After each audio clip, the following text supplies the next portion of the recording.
ஏற்கனவே உனக்கு தொண்டையில் ஏதோ ப்ராப்ளம் இருந்ததா? ஆமாம் டாக்டர், டான்சில்ஸ் ப்ராப்ளம் இருந்தது. இப்போ ரீசெண்டாக மூச்சு விட சிரமமாக இருந்ததுன்னு சொல்லி ஆப்ரேஷன் கூட பண்ணாங்க. சரிம்மா, நீ கொஞ்சம் வெளியில இரு. சரி.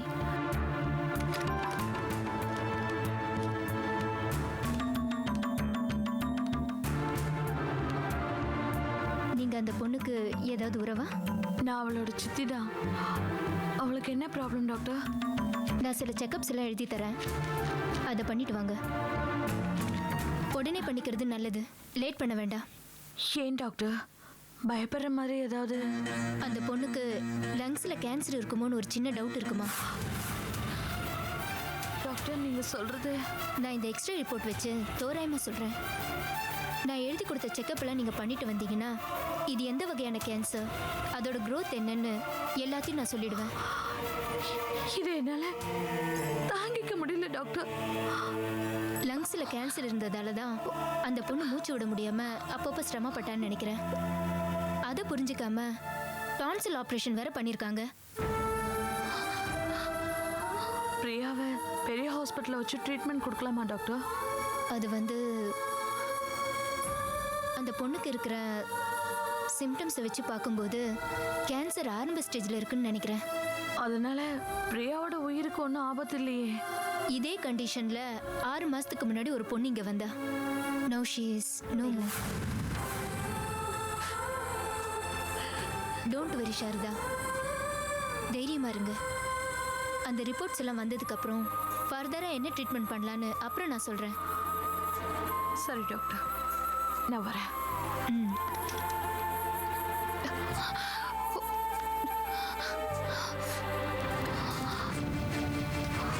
பிரியா, போலாமா? போலாமா?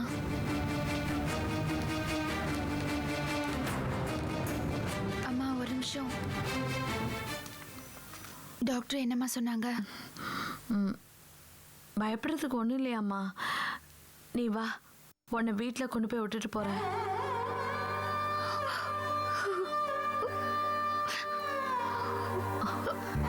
பிரியா, ஏமா அழற?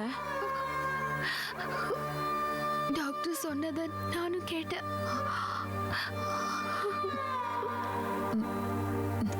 நீ என்னம்மா கேட்ட? 6 மாசத்துக்கு தான் நான் உயிரோட இருப்பேன்னு சொன்னாங்களே, அது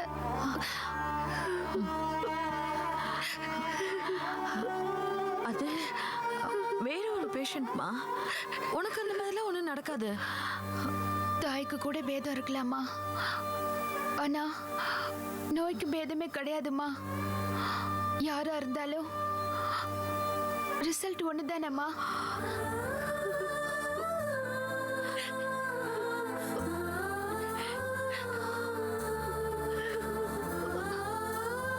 அம்மா, எனக்கு ஒரு ஹெல்ப் பண்றீங்களா? சொல்லுமா. ஏற்கனவே எங்க வீட்டுல நிறைய பிரச்சனை இருக்கு. இதையும் சொல்லி அவங்களை கஷ்டப்படுத்த வேண்டாம். என்னம்மா இது? இவ்வளோ பெரிய விஷயத்த நான் எப்படிம்மா சொல்லாம இருக்க முடியும்? எனக்கு இப்படி ஒரு நோய் இருக்குன்னு தெரிஞ்சு நீங்களே அழறீங்களே, எங்க அம்மாவால எப்படி இதெல்லாம் தாங்கிக்க முடியும்? இந்த விஷயத்தை எங்க வீட்டுல சொன்னா எல்லாருமே என்ன பரிதாபமா பார்க்க ஆரம்பிச்சிடுவாங்க. வீடே துக்கம் நடந்த வீடு மாதிரி ஆயிடும். இது தேவையாமா? எப்படியோ நான் ஒரு நாள் சாக போறேன்.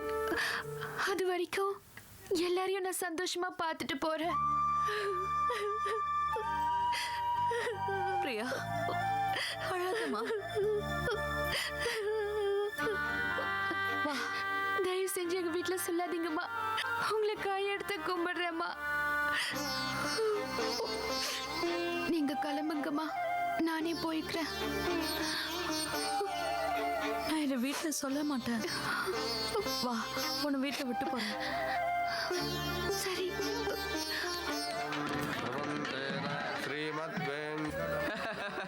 பொண்ணுக்கு தங்கச்சி இருந்தா சொல்லிவிடு மாப்ள, நமக்கு பொண்ணு கிடைக்க மாட்டேங்குது.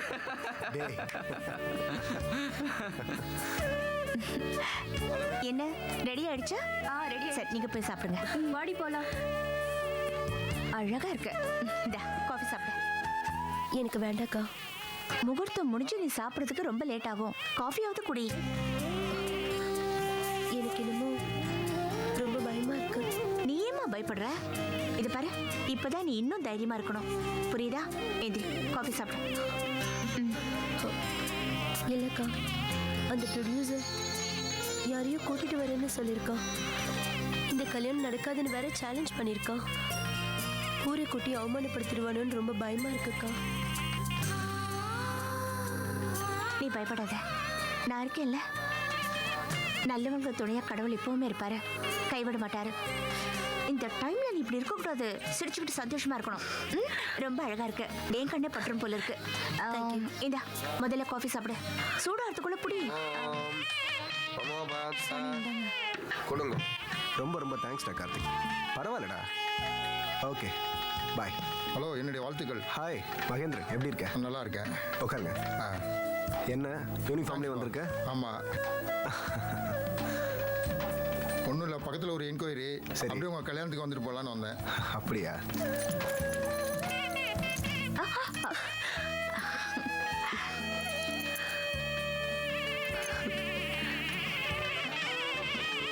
அம்மா, நீங்க வந்து விளக்கேற்றி வைங்க. நானா? நீங்க தான். என்னங்க, என்னை விட வயசுல பெரியவங்க இங்க நிறைய பேர் இருக்காங்க. அவங்கள விளக்கேத்த சொல்லுங்க.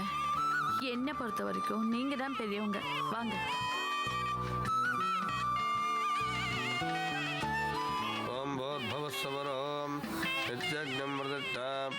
சாமி, அவங்க வந்துட்டாங்க சாமி. காமாட்சி விளக்கு ஏத்துக்கம்மா.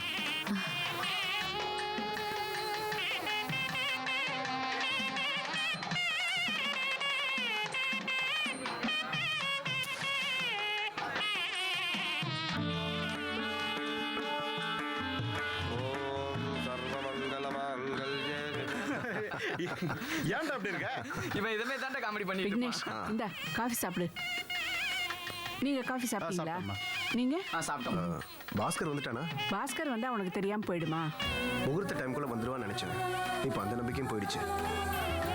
இப்படி பண்ணுவான்னு எதிர்பார்க்கவே இல்லை. சந்தோஷமா இருக்க வேண்டிய நேரத்துல அதை பத்தி நினைக்காத.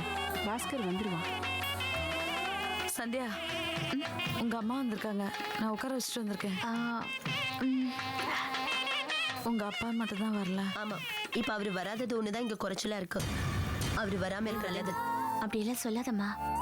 என்ன இருந்தாலும் அவர் நமக்கு அப்பா. அப்பான்னு அவர் இது வரைக்கும் நமக்கு என்ன செஞ்சிருக்காரு? குடும்பஸ்தனா அவரோட வேலையை ஒழுங்கா செஞ்சிருந்தாருன்னா நமக்கு இவ்வளவு கஷ்டம் வந்திருக்குமா? அதெல்லாம் சரிதான். ஆனா இப்போ ஒரு முக்கியமான கட்டத்துல இருக்க.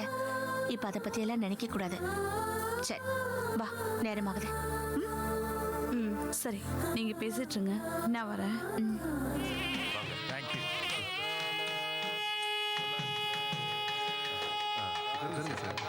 வணக்கம் சார். வணக்கம். இன்னைக்காவது வந்தானே மேரேஜுக்கு. ஆமாண்டா, எப்பவுமே ஏதாவது காரணம் சொல்லுவான். இன்னைக்கு எப்படியோ வந்துட்டான். Hello Vignesh. Hello sir. Happy marriage life. Thank you sir. அம்மா வரலையே சார்? அம்மா ஆஸ்திரேலியா போயிருக்காங்க பொண்ணை பார்க்கறதுக்காக. ஓகே சார், நான் ஃபியூ செகண்ட்ஸ்ல வந்து. Carry on, carry on. இந்தாங்க சாமி. மாப்பிள்ளை ஆக்சுவலி வாங்க. சரிங்க.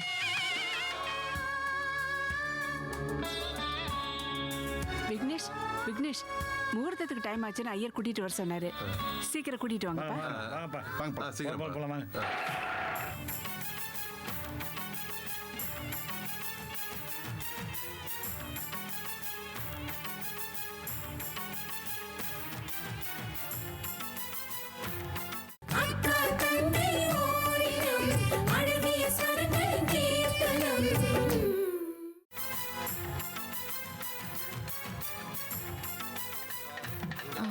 ஒரு நிமிஷம் பார்த்துக்கோங்க, நான் இப்போ வந்துடுறேன்.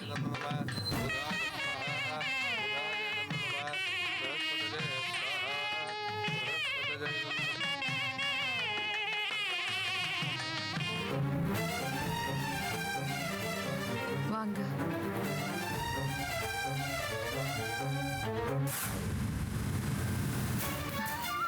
என்னங்க இவர் தான் என் வீட்டுக்காரரு. வணக்கம். வணக்கம். பரவாயில்லையே, நான் சொல்லாமலே வந்துட்டீங்க.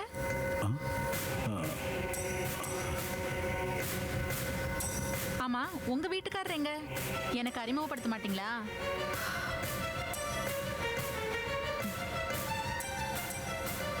எங்க வீட்டுக்காரர் ரொம்ப தூரத்துல இருக்காரு. என்ன பண்ணிட்டு இருக்காரு? அவரு துபாயில வேலை பார்த்துட்டு இருக்காரு. ஏதோ அவசர வேலை இருந்ததுனால அவரால் உடனே கிளம்பி வர முடியல. ஓ, பொண்ணு கல்யாணத்துக்கு கூட வர முடியாம அப்படி என்னங்க வேலை? இல்லைங்க, அவர் வரலைனாலும் இப்போ அவர் எங்க கூட இருக்கிற மாதிரி தான். உள்ள வாங்க வாங்க. பாடி சும்மா கேள்வி விட்டுட்டேன். வா. மாப்பிள்ள வாங்க உட்காருங்க. உட்காரு. அப்படியே உட்காரு, அப்படியே உட்காரு. மமோ பாத்த சமஸ்த துருடக்ஷயத்வாரா ஸ்ரீ பரமேஸ்வர பிரீத்யர்த்தம் ஸ்வஹா வாஸ்தவருஷாய ஸ்வஹா ஸ்ரீயை ஸ்வஹா.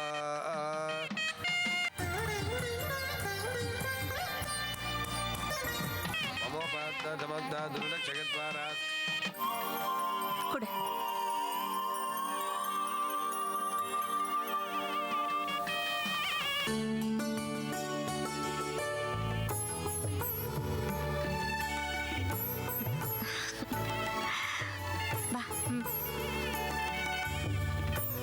अर्घ्यं समर्पयामि आचमनेन समर्पयामि भोत्भोत्सवः स्नानं समर्पयामि आचमनेन समर्पयामि वस्त्रार्थं वस्त्रं समर्पयामि उपवेदाभरणां समर्पयामि हरिद्रा कुङ्कुमं समर्पयामि पुष्पमालां समर्पयामि पुष्पैः पूजयामि ॐ धनलक्ष्मी नमः ॐ धान्यलक्ष्मी नमः ॐ भद्रलक्ष्मी नमः ॐ अष्टमहालक्ष्मीदेवताजी नमः.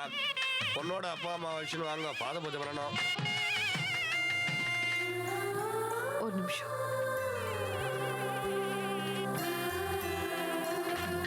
அமிர்தே அமிர்தோத்பவே அமிர்தே. என்ன மேடம் மும்முன்னு இருக்கீங்க? அம்மா, நீங்க 2 பேரும் எந்திரிச்சு என் கூட மணமேடைக்கு வாங்க. நாங்களா? எதுக்குமா? என் கூட என் வீட்டுக்காரர் இல்லை. நான் மட்டும் நின்னா நல்லா இருக்காது.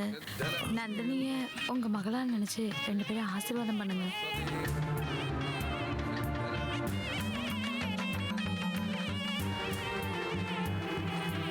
வாங்க. என்னங்க, வாங்க போ, நீ போ. வாங்க, கூப்பிடுறாங்கல்ல.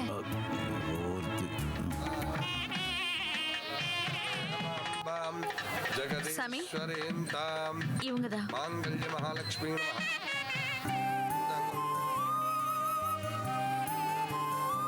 தண்ணி கொடுங்க. எந்திரிங்க. பாத பூஜை பண்ணணும். வலது கால் எடுத்து வைங்க 2 பேரும். ஜலம் விட்டு கிளம்புங்க காலை.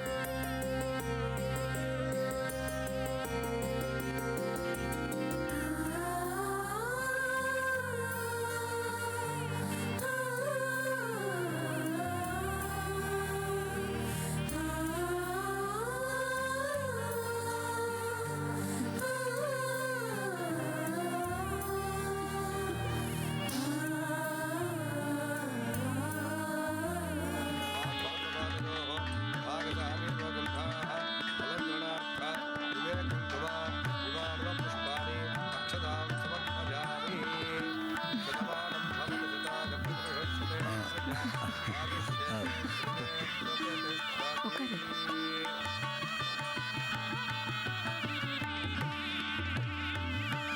மாங்கல்ய மகாலட்சுமி நமः.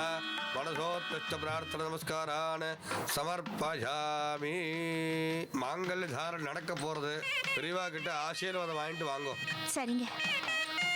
கல்யாணம் கமனீய கோமலகரை ஆர்த்ராட்சதாரோபணம் கல்யாண புரஸ்தரம் சுரகுரோ விப்ராசிஷானுக்ரஹம் வாக்வாக்கணபல்யசூத்ராத்மிகம். ராஜேந்திரன் வந்துருக்காரா? வணக்கம் சார். விவாஹ சமஜே குர்யாத் சதா மங்களம்.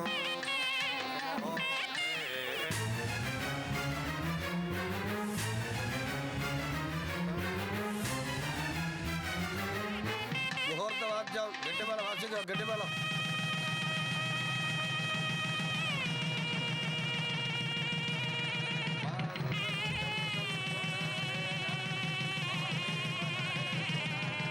Vignesh stop it.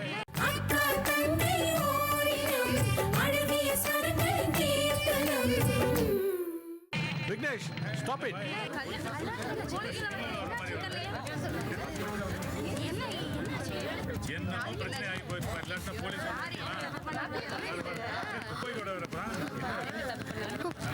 Nandini arrest பண்ண வந்திருக்கோம்.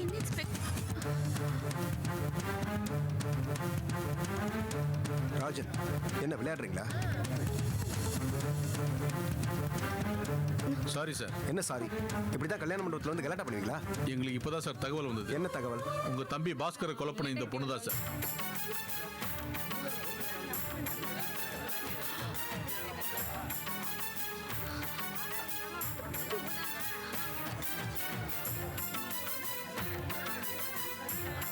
உங்க தம்பி பாஸ்கரை கொலை பண்ணி உங்க வீட்டு தோட்டத்திலேயே போச்சிருக்காங்க சார்.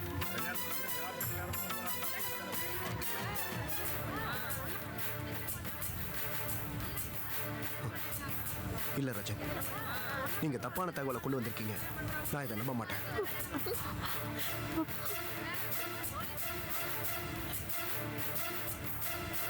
அக்கிஸ்ட் பக்கத்துல சார் இருக்காங்க. அவங்கள வேணா கேட்டு பாருங்க சார். சார் நந்தினி, நீ எதுக்கு பயப்படுற? அவர் ஆளு தெரியாம பேசிட்டு இருக்காரு. நந்தினி, நீ பாஸ்கரை கொலை பண்ணது உண்மைதானே? உண்மைதானே சொல்லு. நீயா உண்மையை ஒத்துக்கிட்டா டார்ச்சர் கிடையாது. சொல்லு நந்தினி. ராஜன், தேவையில்லாம சும்மா மிரட்டிட்டு இருக்காதீங்க. நானே கேட்கிறேன். நந்தினி, நீ கொலை பண்ணலன்னு சொல்லு. சொல்லு நந்தினி. அவங்களால இல்லைன்னு சொல்ல முடியாது சார். ஏன்னா இப்பதான் பாஸ்கர் பாடியை தோண்டி போஸ்ட்மார்ட்டத்துக்கு அனுப்பிச்சிட்டு வந்திருக்கேன். What? Sorry sir, Nandini arrest பண்ணி கோர்ட்ல நான் ப்ரொடியூஸ் பண்ணணும். ஐயோ மாப்பிள,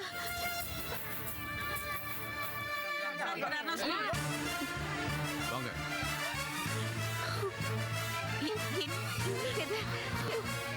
நந்தினி, நந்தினி, நந்தினி, வாங்க. நந்தினி, நந்தினி, நீ பயப்படாதம்மா. நந்தினி, என்ன இது? விக்னேஷ்,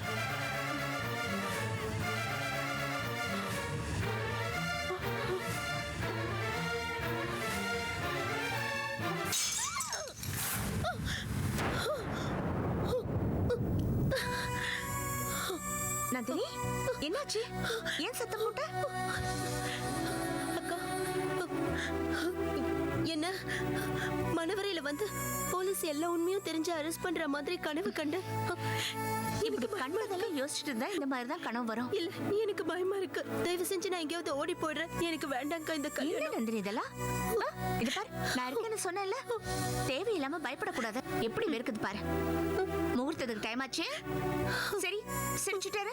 நல்ல பொண்ணுல. வா வா வா வா. அந்த நந்தினியோட கல்யாணத்தை இப்போ நம்மளால நிறுத்த முடியுமா? ஏன் முடியாது? பாஸ்கர் கூட வந்து நம்ம படத்துக்காக ஆடின ரிஹர்சல் செடி நம்ம கையில் தானே இருக்கு.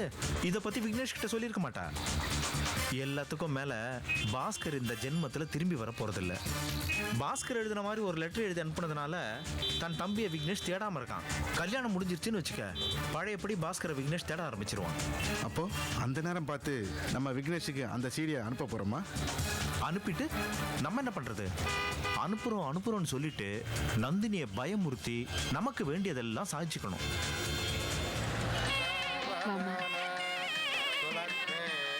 உட்காரு, உட்காரு.